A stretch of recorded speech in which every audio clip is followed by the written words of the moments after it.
Hello ladies and gentlemen, and welcome back to Fantasy Football, and welcome to my video. Thank you so much for the fantastic response that you guys have given me on my previous video.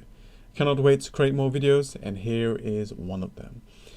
So, two topics that I wanted to cover in today's video. Number one is the new substitute rule.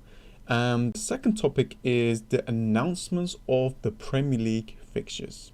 So let's start off with the substitutes and how it's going to impact the players and the teams, and how is it going to impact our game, the FPL game. The Premier League teams will be able to make 5 substitutes rather than 3 in each match to the end of the season after clubs approved new rules. Teams will also be able to name 9 substitutes instead of the usual 7. So instead of 7, they've got 9 players on the bench. And instead of using 3 substitutes in a game, they'll be able to use 5 substitutes. So this just means it's great for the players, great for the teams. They'll be able to protect the players even more. So instead of having 3 substitutes, they'll be able to make 5. You know, they always want to protect as much as players as possible. And having like 9 in the substitute bench, they just have more players to pick out from. So what does this mean for FPL terms? Well, this new rule change, going from 3 substitutes to 5, it's going to hurt FPL, because we always want a player that plays up to that full 90 minutes. We hate it. We absolutely hate it when we see one of our players get substituted just before that 60-minute mark. We hate that. Well, get ready, because that's going to happen more. But for me, I'll just adjust. It's not a problem. We just need to adjust. And, this is actually a good thing for players and good thing for the team. We got like a few weeks left of the remaining season, and there's going to be a lot of fixtures for the players to play, and I would rather them to be looked after properly so we can at least finish the season. So those are my views. We just need to adapt. But yeah, for FPL terms, it's not going to be good, but it's going to be a good talking point, I guess. So now let's talk about the fixtures.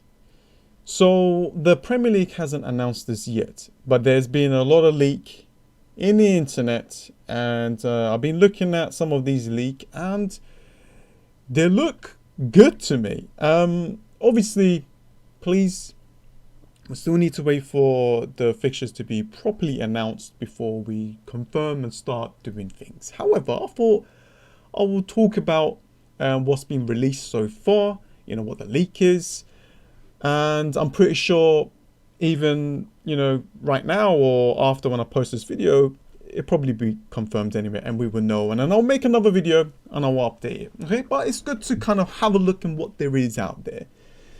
So what we know is Aston Villa versus Sheffield United and Manchester City versus Arsenal will be played on a Wednesday, 17th of June. And if we quickly have a look at the FPL website where they confirm these dates, Aston Villa versus Sheffield United and Manchester City and Arsenal, postponed due to the Carabao Cup final, are scheduled to take place on 17th of June. 2 days, now this is important, 2 days before a full match round commence on 19th of June. So there's that confirmation there. So we know for a fact that these fixtures are ready to go. Obviously, things could change. There could be some problems, and that can all change right now, with all the issues that is happening around the world. So these were the fixtures that, this is why I bought in Leno, because Leno had a fixture, Arsenal had a fixture against West Ham. So I bought Leno, and with Manchester City players, this was the time where I was a bit nervous because I only had like Kevin De Bruyne. And I wanted more Manchester City players, but it was just so difficult to bring them in. I didn't want to take additional hits. So yeah, right now we know for a fact that this is a confirmed fixtures. Now, they even said 2 days after, and as you can see with these fixtures here, 2 days after, which is the 19th, And these are the fixtures. So you got on a Friday, Norwich versus Southampton, Tottenham versus Manchester United. And if we go down the list, we got Saturday's games, Watford versus Leicester, Brighton versus Arsenal, West Ham versus Wolves, Bournemouth versus Crystal Palace. You got Sunday's games, Newcastle versus Sheffield United, Aston Villa versus Chelsea, Everton versus Liverpool. And we've got the final game to round up will be Manchester City versus Burnley. Now, I put this little dotted lines here. So I'm just basically creating a game week so we can kind of see what kind of fixtures are in there. Now, we don't know the number. Is it going to be double game week 39 or is it going to be game week 30? So we're not 100% sure on that, and I don't want to confirm on that as well. But there's a double game week. So this just means that we need to stock up and bring in Manchester City, Arsenal and Sheffield United and Aston Villa players into our team to try and gain as many points as possible for that game week. So let's go through the transfers for the double game week. Now I'm just going to be focusing on the double game week teams like Arsenal, Aston Villa, Sheffield United and Manchester City. So I'm just going to pick out a few players from those teams and give you guys my recommendations. Now, of course, once everything is confirmed, I'll go through all of these players again and bring out more players to kind of pick out from, because right now I'm just going along with the flow. So let's look at Arsenal. And of course, you know, once all the fixtures are properly confirmed, then we can nail on the players that we want. But for now, it looks like not only Arsenal is going to be playing against Manchester City away, but they got an away game against Brighton. So a good fixtures for Arsenal to get some kind of return, especially in the second game. So a lot of people's going to be looking at Leno. That's 5 million goalkeeper. I have him in my team, and I'm actually thinking to bring in another goalkeeper in and just pressing that bench boost button. But we'll see. Things could change, like I said before. Now, for the defenders, you know what? I've got other defenders in my team that I'm really happy with. David Luiz is on my radar.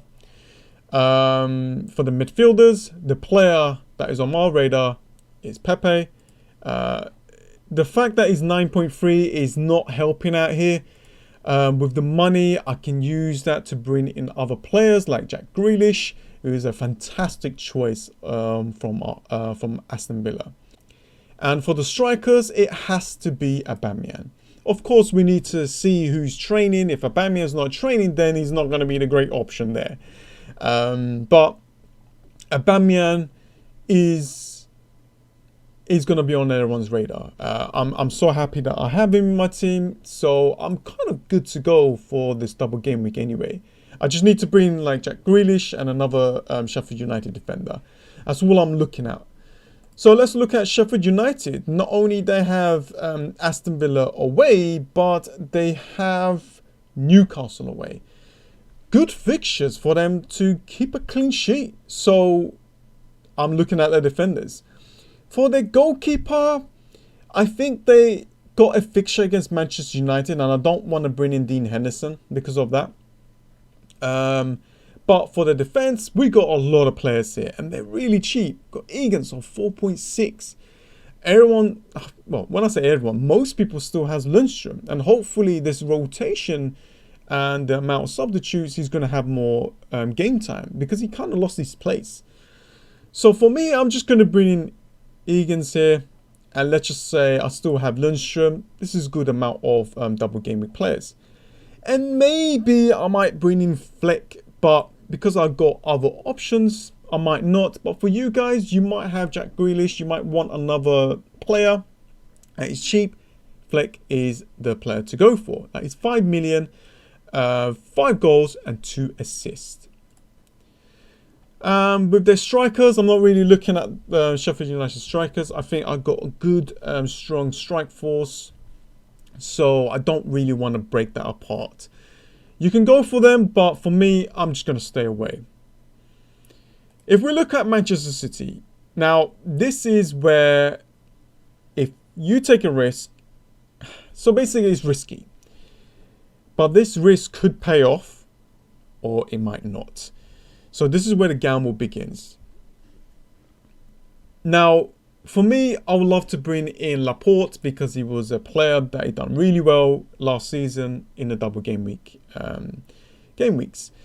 So he's a player that is on my radar. However, we don't know. We're not 100% certain that he's fit and ready. If he is, then there's a chance for him to get a lot of points. And as we know, Manchester City has a game at home against Arsenal, and then they have a home game against Burnley. So great fixtures. And if they are playing at home, that is a fantastic fixtures for them to get a lot of goals and bring us a lot of points. Anderson is a player because, he is a player. I mean, he's a player that is probably going to play full 90 minutes no matter what. Kevin De Bruyne is a must-have. And if we look at the other players like Mahrez and Sterling, David Silva, Ronaldo Silva, good midfielders here as well, and Sane, players that are explosive, is a minefield. It's just risk. Even with the strikers, you just gotta hope for the best. And if you're going for like Aguero and Sterling, you just gotta hope that they play. I say they're risk is because the amount of like money they're holding, they're expensive, 11.8, and we got Sterling here of 11.7. So they are expensive players. But if you find them on the team lineup, then you're just gonna have the best time in the world, and they could rank, they could really push you up those ranks. So it's really a risk, and if it goes well, it could be an incredible risk. For me, these are the recommended players for me. And if we look at Aston Villa, I don't really want to bring in a Aston Villa defender, even if they have a double game week, but we may need to go for them because of how cheap they are. However, I do have good defenders like Trent Alexander-Arnold, Sionchu, Bolly. I've got decent amount of defenders at the back. I don't really want to break that apart unless I'm going for the bench boost. But Jack Grealish is on my radar, and I really want him in my team because of his price tag of 6.4. I really want to switch my midfielders, and I can bring this player in because of how cheap he is. He's got 7 goals and 7 assists. And Aston Villa has got home game against Sheffield United, and they got home game against Chelsea. Anyways, guys, it's still early days. I hope this has helped. And yeah, drop a like in this video. Hopefully it goes up to 100 likes. That will definitely help my channel a lot. And yeah, if you're new to the channel, subscribe because I'm going to do my best to cover as much as I can. Anyways, guys, hopefully this video has helped you, and see you guys next time. See ya.